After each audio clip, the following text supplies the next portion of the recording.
করতেছেন। আল্লাহ পাক রব্বুল আলামিন বলেন, আলা ইন্না আউলিয়া আল্লাহ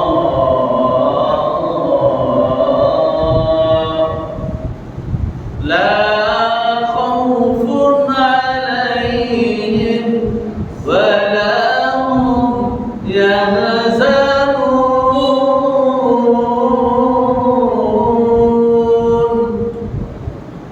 আল্লাহ পাক রব্বুল আলামিন বলেন, ও দুনিয়ার মানুষেরা, তোমরা যারা আমি আল্লাহ রব্বুল আলামিনের হুকুম পালন করে, আমি আল্লাহ রব্বুল আলামিনের আদেশ নিষেধ পালন করবে, তোমরা তখন আর আমার বান্দা থাকো না, তোমরা হয়ে যাও আমার বন্ধু, তোমরা হয়ে যাও আমার কি বন্ধু। আর যারা আমি আল্লাহ রব্বুল আলামিনের বন্ধু হবে, আমি আল্লাহ রব্বুল আলামিনের যারা ওলি হবে, তাদের জন্য দুনিয়াতে কোনো টেনশন নাই, তাদের জন্য দুনিয়ায় কোনো চিন্তা নাই, এমনকি তাদের জন্য কোনো পেরেশানি নাই, তাদের কোনো ভয়ের কোনো কারণ নাই। না আছে দুনিয়ায় কোনো ভয়, না আছে আখিরাতে কোনো ভয়। কারণ এই দুনিয়াটা আল্লাহ সৃষ্টি করছেন কাদের জন্য? আল্লাহর ওলি যারা, তাদের জন্য। আল্লাহর প্রিয় মাহবুব বান্দা যারা, তাদের জন্যই কি এই দুনিয়া আল্লাহ সৃষ্টি করেছেন। আল্লাহ রাব্বুল আলামিনের হাবিব বলেন, আল্লাহ পাক রব্বুল আলামিন এই দুনিয়া সৃষ্টি করেন, এখানে আল্লাহ রাব্বুল আলামিনের নাফরমানরাও বাস করে, আবার আল্লাহর ওলিগণ বাস করে। আল্লাহ পাক রব্বুল আলামিনের কাছে এই দুনিয়াটা সামান্য মাছের দানার পরিমাণও মূল্য নাই। আল্লাহ পাক রব্বুল আলামিনের কাছে এই দুনিয়ার যদি কোনো মূল্য থাকতো, মাছের দানার পরিমাণ মূল্য যদি এই দুনিয়াটা আল্লাহর কাছে থাকতো, তাহলে আল্লাহ রাব্বুল আলামিনের এই পৃথিবীতে যত নাফরমান রয়েছে, যত নেমক হারাম রয়েছে, আল্লাহ পাক রব্বুল আলামিন কাউকেও এক ফোঁটা দানা পানি খাইতে দিত না, কাউকে এক ফোঁটা অক্সিজেন গ্রহণ করার সুযোগ দিতেন না। এই দুনিয়াটা সৃষ্টি করছেন আল্লাহ, আল্লাহ ওয়ালাদের জন্য। কিন্তু আল্লাহর কাছে এই দুনিয়ার কি নাই? কোনো মহব্বত নেই। আল্লাহর মহব্বত কাদের জন্য? যারা আল্লাহ ওয়ালা, তাদের জন্য। যারা আল্লাহ ওয়ালা তাদের জন্য আল্লাহর মহব্বত। কিন্তু দুনিয়ার কোনো মহব্বত আল্লাহর কাছে নেই। যার কারণে আল্লাহ ওয়ালাদের উসিলায় আল্লাহর নাফরমানগুলির আল্লাহ কি করে? খাওয়ায়। আল্লাহ রাব্বুল আলামিন যদি চাইতেন এই দুনিয়া আমার বান্দা যারা, আমার মাহবুব বান্দা যারা, আমার ওলি যারা, শুধু আমি তাদেরকে অক্সিজেন দেব, অন্য কাউকে আমি অক্সিজেন দেব না। বলে আল্লাহর নাফরমান যারা এক সেকেন্ড বাঁচতে পারবে? হ্যাঁ, শ্বাসটা নিতেই তো পারবো না অক্সিজেন ছাড়া। এই যে আমরা শ্বাসটা গ্রহণ করে রাখি অক্সিজেন, আর যারা বাইর করি কার্বন ডাই অক্সাইড। এই অক্সিজেনটা আমরা গ্রহণ করি, ভিতরে নিয়ে যাই, ভিতর থেকে বাইরে করি কার্বন ডাই অক্সাইড। আল্লাহ সুবহানাহু ওয়া তাআলা এমন সিস্টেম করে দিয়েছেন, এই কার্বন ডাই অক্সাইডটা আমরা গ্রহণ করি, সাথে সাথে গাছপালাগুলি কি করে? প্রাণ দিয়ে নিয়ে যায়, ওরা বেঁচে থাকে কার্বন ডাই অক্সাইড দিয়ে। আর কার্বন ডাই অক্সাইড নিয়ে আবার কি করে? অক্সিজেন ছেড়ে দেয়, এই অক্সিজেন যদি আমরা প্রাণ দিয়ে নিয়ে যাই। আল্লাহ চক্র সৃষ্টি করে আমাদেরকে বাঁচিয়ে রেখেছেন সুন্দর। আল্লাহ যদি চাইতেন আল্লাহর কোনো নাফরমানকে এক ফোঁটা অক্সিজেন দিবেন না, তারা কি বাঁচতে পারবে না? শ্বাস নেওয়ার মতো ক্ষমতা তাদের থাকে। সম্মানিত ভাইরা আমার, আল্লাহ পাক রব্বুল আলামিন এই জন্য এই পৃথিবী সৃষ্টি করেছেন আল্লাহ ওয়ালাদের জন্য। যতদিন পর্যন্ত এই জমিনে আল্লাহ ওয়ালারা থাকবে, এই পৃথিবী আল্লাহ কিয়ামত গঠন করাইবেন না, ধ্বংস করবেন না, কিয়ামত সংঘটিত হবে না।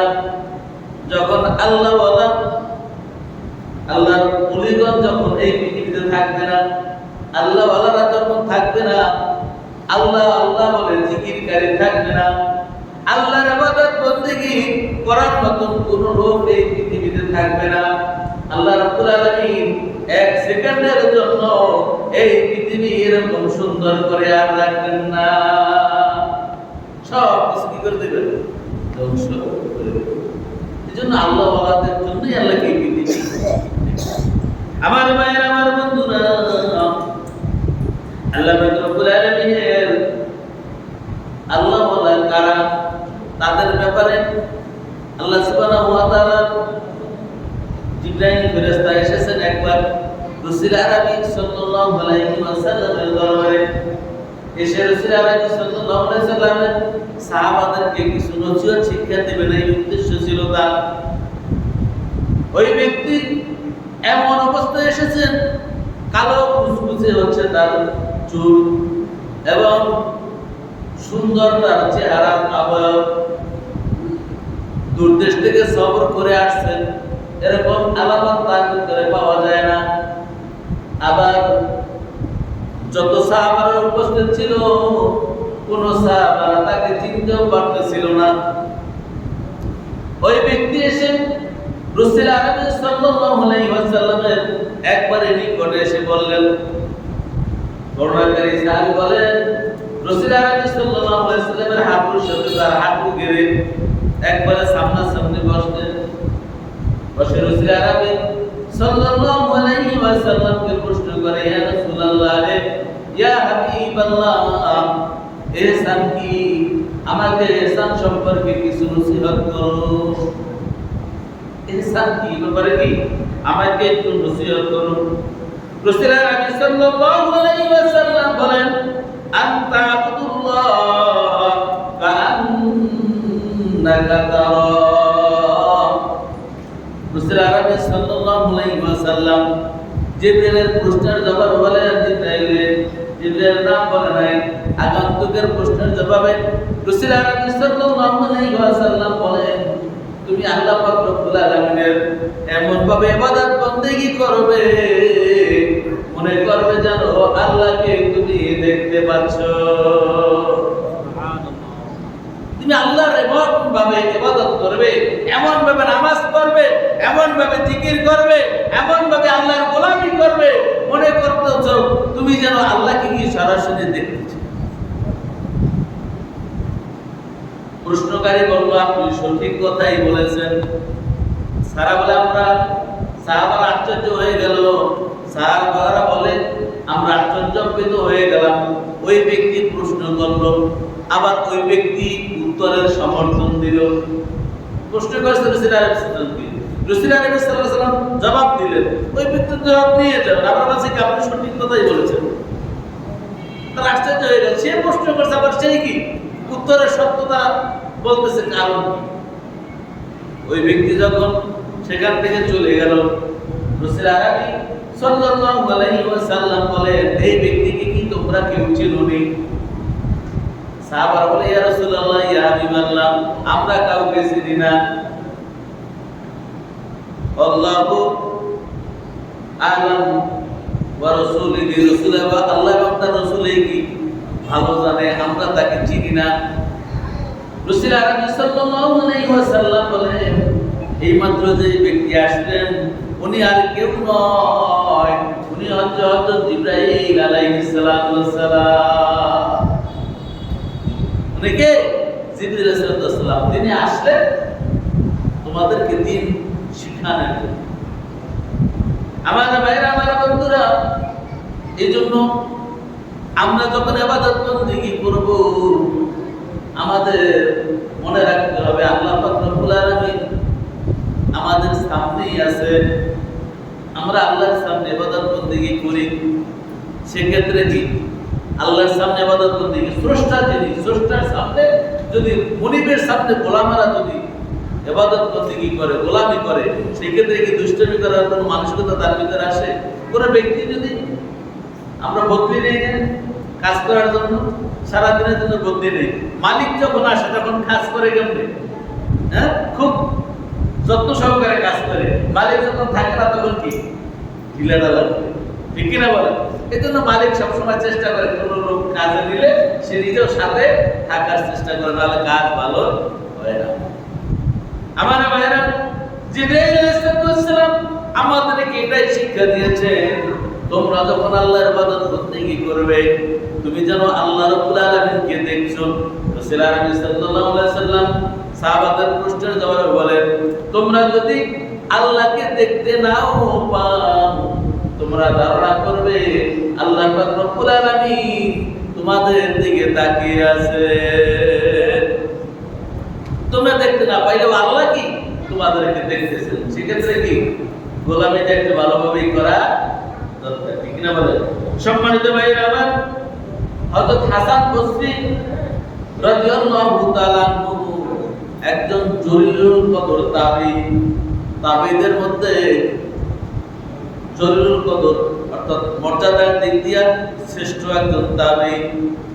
তার সময় এক ইহুদি ব্যক্তি হাসান বসরি রাহমাতুল্লাহি আলাইহির কাছে আসলো এই হাদিস নিয়ে। আয়েশা ওই ব্যক্তি আসলো এমন ভাবে আসছে একদম আলখেল্লা জুব্বা পইরা, হাতে তসবিহ, মাথায় আলখেল্লা রুমাল পইরা একবারে দরবেশ সাজ্জা উপস্থিত হয়েছে।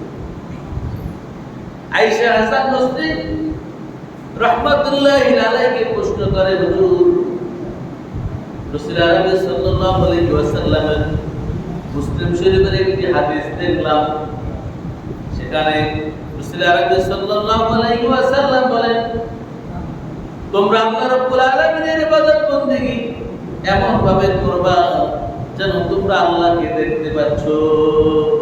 যদি তোমরা বাস্তবে দেখতে না পাও তাহলে মনে মনে ধারণা করবে আল্লাহ তোমাকে দেখছেন।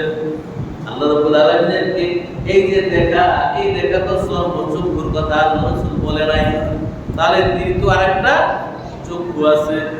আমরা তো জানি চক্ষু হচ্ছে এই যে সামনে যে বাচ্চার যে দুটি চোখ, এই চোখের কথাই জানি। আরেকটা চোখের কথা এখানে ইঙ্গিত করা হয়েছে, সেই চক্ষুটা আবার কিরকম এই ব্যাপারে আমি আপনার কাছে জানতে চেয়েছি। এই ব্যাপারে কি আপনার কাছে আমি জানতে চাই। হাদিস আমাকে কি ভিতরে বড় খটকা লাগিয়ে দিয়েছে, এই ব্যাপারে আমি আপনার কাছে জানতে চাই।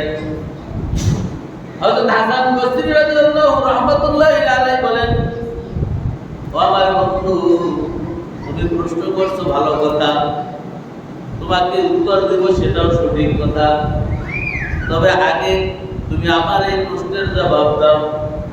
তুমি যেই ধর্মের লোক সেই ধর্মের পোশাক তুমি না পরে তুমি কেন মুসলমানের বেশ ধরে এখানে উপস্থিত হয়েছো? তোমার তো হাতে তসবিহ দেখার কথা না, তোমার জুব্বা দেখার কথা না, মুসলমানের বেশ ধরার কথা না। তুমি যে ধর্মের অনুসারী সেই ধর্মের অনুযায়ী তুমি এখানে আসতা, তুমি কেন তোমার খোলস পরিবর্তন করেছো? হাসান বসরি রাহমাতুল্লাহি আলাইহি কি জানেন? তিনি তো জানেন না যে উনি খ্রিস্টান, আর অপরিচিত। উনি আসছেন ওনাকে কি করার জন্য? পরীক্ষা করার জন্য, আটকানোর জন্য। কিন্তু তাকে এই চর্মচক্ষু, এখান থেকে বাস্তবতা দেখা যায়। কিন্তু আরেকটা চক্ষু কি, যেই ব্যক্তি আল্লাহওয়ালা হয়ে যায় তখন ওই ব্যক্তি যেটা দেখে সেটাকে আল্লাহর পক্ষ থেকে দেখে, বাস্তব চক্ষু থেকে যেটা দেখে। আরেকটা চোখ থাকে তার, সেটা কি দিলের চোখ। এই দিলের চোখটা কি করে? আল্লাহ খুলে দেয়, অদৃশ্য জিনিসকে কি তাকে দেখানোর তৌফিক আল্লাহ দান করে। এই জন্য আল্লাহওয়ালারা যখন কিছু দেখে সব টাকা কি চর্মচক্ষু দিয়া দেখে না। আল্লাহ তাকে অনেক কিছুই কি তাদেরকে দেখিয়ে দেয়। আল্লাহ সুবহানাহু ওয়া তাআলা তাকে দেখাই দিলেন যে ওই ব্যক্তি কি না মুসলমান নয়, ব্যক্তি খ্রিস্টান। যখন হাসান বসরি রাহমাতুল্লাহি আলাইহি বললেন, তুমি তোমার বেশ কেন চেঞ্জ করেছো? তুমি তোমার বেশে আসতাম, তোমার প্রশ্নের জবাব আমি দিয়ে দিতাম। এই কথা যখন বলছে, তার প্রশ্ন কি? এই হাদিসের যে প্রশ্ন নিয়ে আসছে সেই প্রশ্নের জবাব তো হয়ে গেছে না? ওই ব্যক্তির জবাব হয়ে গেল, বলে হুজুর আমি যে মুসলমান না আপনি কেমনে বুঝলেন? হাসান বসরি রাহমাতুল্লাহি আলাইহি বলেন, তুমি যে হাদিস নিয়ে এসেছো এই হাদিসই হচ্ছে সেটার উত্তর।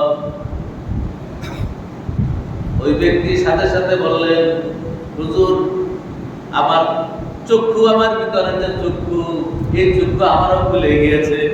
ইসলাম সম্পর্কে আমার সঠিক ধারণা চলে এসেছে রে হুজুর, আপনি আমাকে পড়াইয়া দেন লা ইলাহা ইল্লাল্লাহু মুহাম্মাদুর রাসূলুল্লাহ সাল্লাল্লাহু আলাইহি ওয়াসাল্লাম। কেউ কি হয়ে গেল? মুসলমান হয়ে গেল। এজন্য যারা আল্লাহ ওয়ালা হয়ে যায় তখন তারা যেটা ধরে সেই ধরার ভিতরে কি থাকে? আল্লাহর ধরা। তারা যখন আল্লাহ রাব্বুল আলামিনের কাছে কোনো ফরিয়াদ করে, আল্লাহ পাক রব্বুল আলামিন তাদের এই ফরিয়াদকে ফিরাইয়া দিতে লজ্জা বোধ করে। এজন্য আল্লাহ সুবহানাহু ওয়া তাআলা বলে, ইয়া আইয়ুহাল্লাযীনা আমানু তাকুল্লাহা ওয়া কুনু মা'আস সাদিকিন। আল্লাহ পাক রব্বুল আলামিন আমাদেরকে নসিহত করতেছেন, আমাদেরকে ওয়াজ করতেছেন। আল্লাহ পাক রব্বুল আলামিন বলেন, হে মুমিন সকল, ইয়া আইয়ুহাল্লাযীনা আমানু, হে ঈমানদারগণ, ইত্তাকুল্লাহ, তোমরা আল্লাহ রাব্বুল আলামিনকে ভয় করো, তোমার স্রষ্টাকে তোমরা ভয় করো। তোমরা আল্লাহকে কি ভয় করো? ওয়া কুনু মা'আস সাদিকিন, আর সত্যবাদী যারা, মুত্তাকি যারা, যারা সালিহিন, যারা আল্লাহর ওলি, যারা তাদের সঙ্গী হয়ে যায়। সব জিনিস দেখার ক্ষমতা আমাদের নাই, কিন্তু আল্লাহওয়ালা যারা, তাদের তো ক্ষমতা আল্লাহ অলৌকিক ক্ষমতা আল্লাহ তাদেরকে দিয়েছেন। এজন্য তাদের সঙ্গী হওয়ার জন্য আমাদেরকে নির্দেশ দেওয়া হয়েছে। এর কারণে কি হবে? এর মাধ্যমে কি হবে? ওই অলৌকিক ক্ষমতা আমার নাই, আল্লাহর ওলিদের আছে, তাদের মাধ্যমে আমি সঠিক জিনিসটা, দিনের সহিত নসিহতটা আমি জানতে পারবো, আমল করতে পারবো। এজন্য আল্লাহ রাসূল বলেন, তুমি আলেম হও, যদি আলেম হতে না পারো আলেমের বাবা হও, আর যদি তাও সম্ভব না হয় তাহলে আলেমের বন্ধু হও। রাসূল আরবি সাল্লাল্লাহু আলাইহি ওয়াসাল্লাম আরো বলেন, ও দুনিয়ার মানুষেরা, জেনে রাখো, দুনিয়াতে মানুষ ব্যবসা বাণিজ্য করে। কোন ব্যক্তি সুগন্ধির ব্যবসা করে, আর কোন ব্যক্তি কামারের ব্যবসা করে। হাতুর বাটাল গুলি বানায় লোহা দিয়া, তাদের কি বলা হয়? কামার বলা হয়। যদি কোনো ব্যক্তি কামারের সাথে বন্ধুত্ব করে, ওই ব্যক্তি বন্ধুর কাছে বন্ধুকে দেখতে যাবে, মাঝে মাঝে বন্ধুকে যখন দেখতে যাবে, দেখতে যাওয়ার পরে ওই ব্যক্তি যখন কামার, যখন হাতুর বাটাল বানাবে, কাশি বানাবে, কোদাল বানাবে, তখন কি করে? ফিতা টানে, আর ওখান থেকে আগুন জ্বলে, আর খারাপ দুর্গন্ধ আসে। শুধু তাই নয়, সেখানে যে আগুন জ্বালায়, আগুনের ফুলকি তার শরীরে আসে। শুধু তাই না, সে যখন লোহা কাটে, লোহার কোনো গরম টুকরা তার শরীরে আসতে পারে, শরীরে আসলে তার শরীর পুড়ে যাবে, তার কাপড় চোপড় পুড়ে যাবে। তাহলে কি কামারের বন্ধুত্ব যদি করে, তাহলে কামার তারা কি পাবে? সে দুর্গন্ধ পাবে, আর কি সেখান থেকে খারাপ কি সালের ময়লা তার শরীরে আসবে। আর যদি কোনো ব্যক্তি কোনো আতরওয়ালার সাথে বন্ধুত্ব স্থাপন করে, আতরওয়ালার কাছে, তার ওই বন্ধুর কাছে সে মাঝে মাঝে দেখা করার জন্য যাবে, দেখা করার জন্য যখন যাবে, আতরওয়ালা বন্ধু তার শরীরে কিছু আতরওয়ালা গেলে লাগাই দেয় না? আপনি কিনেছেন না কেন, আপনার কি একটু লাগিয়ে দেয়। নবী করিম সাল্লাল্লাহু আলাইহি ওয়াসাল্লাম বলেন, তুমি আতরওয়ালার সাথে যদি বন্ধুত্ব করো, আতরওয়ালা তোমাকে আতর লাগাইয়ে দেবে ফ্রিতে। শুধু তাই নয়, ওই ব্যক্তি যদি তোমাকে আতর লাগাইয়া নাও দেয়, তুমি ওখানে গেলেই ফ্রিতে তুমি সুগন্ধি ভোগ করতে পারবে। তোমাকে লাগাই না দিলেও কি তুমি সুগন্ধি ফ্রিতে পাইবা, এখান থেকে কোনো বাধা নেই। এজন্য রাসূল আরবি সাল্লাল্লাহু আলাইহি ওয়াসাল্লাম বলেন, তুমি যদি আল্লাহ ওয়ালাদের সাথে বন্ধুত্ব করো, আল্লাহ ওয়ালারা তোমাকে দ্বীনের নসিহত করবে। দ্বীনের নসিহত শোনার কারণে তুমি আল্লাহ ওয়ালা হয়ে যাবে। তারা নসিহত নাও করে, তারা দিনের পথে চলতেছে, তুমি তার সাথে বন্ধুত্ব করলে অটোমেটিক তার সাথে তুমি কি আজান হয়ে গেছে, বন্ধু দোকান বন্ধ করে দিয়েছে, বন্ধু চলছে নামাজের দিকে, আপনি কি বসে থাকতে পারবেন? আপনি বসে থাকতে পারবেন? বন্ধু নামাজে গেছে, আপনি যদি বসে থাকেন তাহলে কি আপনি তার অন্তরঙ্গ বন্ধু হইলেন? অন্তরঙ্গ বন্ধু হইলেন না। অতএব বন্ধু আপনাকে নামাজে নিয়ে যাবে, যদি নিয়ে নাও যায়, বন্ধু যখন নামাজে যাচ্ছে অটোমেটিক আপনি তার সাথে সাথে যাবেন। এজন্য সৎসঙ্গ স্বর্গবাস, অসৎসঙ্গ সর্বনাশ। মানুষ যখন আত্রওয়ালার সাথে সম্পর্ক করে ওই ব্যক্তি সুগন্ধি অটোমেটিক পায়। ওই ব্যক্তি যদি গাঞ্জাওয়ালার সাথে সম্পর্ক করে ওই ব্যক্তি তাকে গাঞ্জা ফিরে দিবে। গাঞ্জা ফিরে দেওয়ার কারণে বিড়ি খাইতে খাইতে এক পর্যায়ে সেও গাঞ্জাওয়ালা হয়ে যাবে। ঠিক কিনা বলেন? এই জন্য রাসূল আরবি সাল্লাল্লাহু আলাইহি ওয়াসাল্লাম বলেন, ও দুনিয়ার মানুষেরা, তুমি নিজে আলেম হও, তুমি যদি আলেম হতে না পারো তুমি আলেমের বাবা হও। যদি বাবাও হওয়া সম্ভব না হয় তাহলে তুমি আলেমদেরকে বন্ধু বানাও। বন্ধু বানালে কি হবে?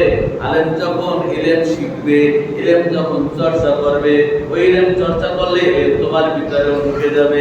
তোমার ভিতরে যখন ইলম ঢুকে যাবে তখন তুমি আর সাধারণ মানুষ থাকতে পারবে না, তুমি আল্লাহওয়ালা হয়ে যাবে। এজন্য আমাদেরকে কি বেশি বেশি নেক আমল করতে হবে, আর এমন ভাবে বন্দেগী করতে হবে যাতে করে কি আল্লাহ আমাকে দেখতেছে। আমরা গতকালকে আলোচনা করেছিলাম যে আল্লাহ সুবহানাহু ওয়া তাআলা নামাজীদের ব্যাপারে বলছে, ইন্নাস সালাতা তানহা আনিল ফাহশাই ওয়াল মুনকার ওয়া লা যিকরুল্লাহি আকবার। নিশ্চয় নামাজ মানুষকে অশ্লীলতা থেকে, খারাপ কাজ থেকে ফিরায়, আর নামাজ হচ্ছে সর্বোত্তম জিকির। শুধু তাই নয়, অন্য হাদিসে এসেছে as-সালাতু মিফতাহুল জান্নাহ, নামাজ বেহেশতের চাবি। এটা কার জন্য? যারা আল্লাহকে হাজির নাজির জেনে নামাজ আদায় করে, খুশুখুজুর সাথে যারা নামাজ আদায় করে তাদের জন্য। আর যারা লোক দেখানো নামাজ পড়ে তাদের ব্যাপারে আল্লাহ রাব্বুল আলামিন বলেন, ফাওয়াইলুল লিল মুসাল্লিন আল্লাযীনা হুম আন সালাতিহিম সাহুন। অনন্তরে নামাজীদের জন্য দুর্ভোগ। যারা নামাজ পড়লো, নামাজ তাদেরকে জাহান্নামে টেনে নিয়ে গেল। যারা আল্লাহকে হাজির নাজির করে নামাজ পড়ে না, খুশু খুজু ভাবে নামাজ আদায় করে না, যারা মনে চাইলো নামাজ পড়লাম, মন চাইলো পড়লাম না, এক ওয়াক্ত পড়লো, তিন ওয়াক্ত পড়ে না। আজান হয় মসজিদে, যায় উল্টা দিকে, আছে না নাই?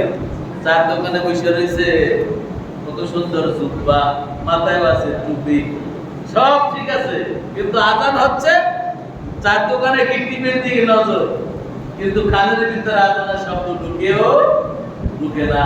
মাঝে মাঝে মনে চাইলে আসলো, মনে চাইলে চার দোকানে বইয়ে চায়ের আড্ডা দিল, ইবাদের আড্ডায় শরীর রাখলো।